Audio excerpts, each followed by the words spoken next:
At the far end of town, where the grickle grass grows, and the wind smells slow and sour when it blows, and no birds ever sing, excepting old crows, is the street of the lifted Lorax.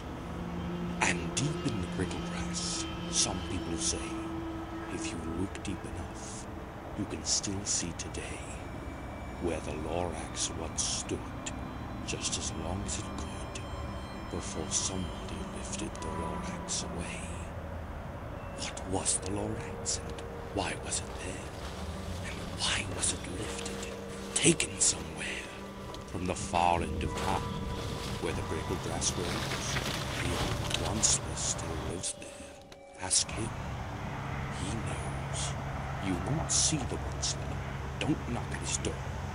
He stays in his lurker on top of his store, and on special dank midnights in August, he peeks out of the shutters, and sometimes he speaks and tells how the Lorax was lifted away. He'll tell you, perhaps, if you're willing to pay. On the end of a rope, he lets down a tin pail, and you have to toss in 15 cents and a nail, and the shell of a great-great-great-grandfather snail. Then he pulls up the pail, makes a most careful count, to see if you've paid him the proper amount.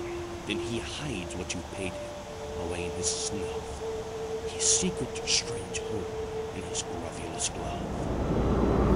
Then he grunts. I will call you by whisper-my-phone, for the secrets I tell are for your ears alone.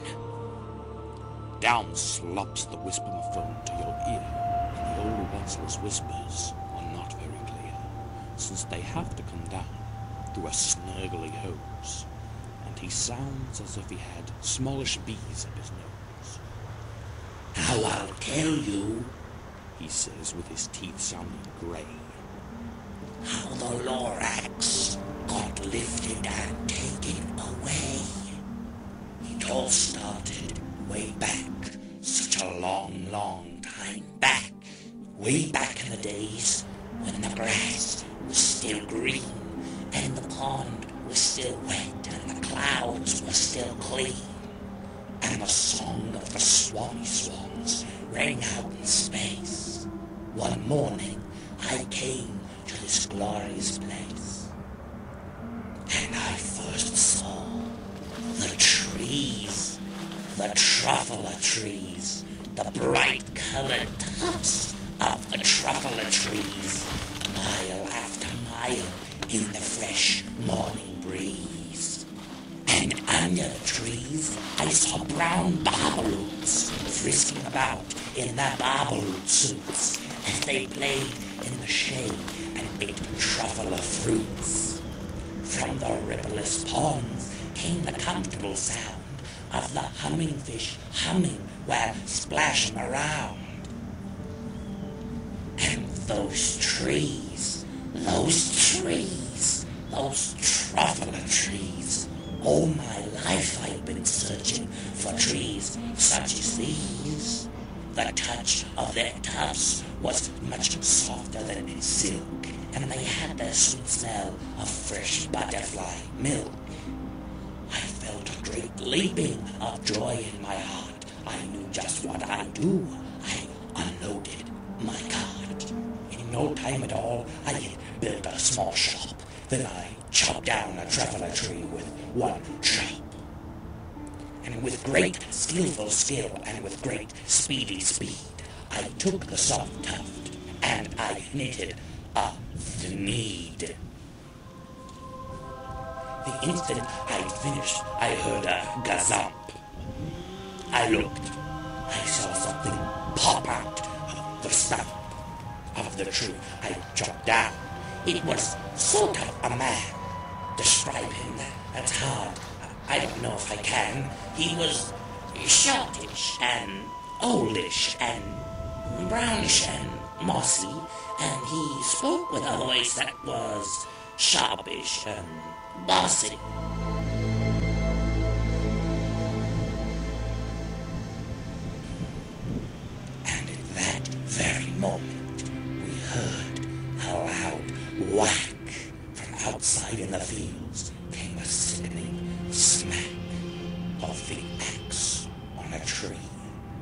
we heard the tree fall. The very last traveler tree of them all. No more trees, no more needs, no more work to be done. So, in no time, my uncles and aunts, everyone, all waved me goodbye. They jumped into their cars and drove away under the smoke-smothered stars. Now, all that was left beneath the bad-smelling sky was my big empty factory, the Lorax, and I. The Lorax said nothing, just gave me a glance, just gave me a very sad backward glance, as he lifted himself by the seat of his pants. And I'll never forget the grim look on his face when he hoisted himself and took leave of this place through a hole in the smoke without leaving a trace.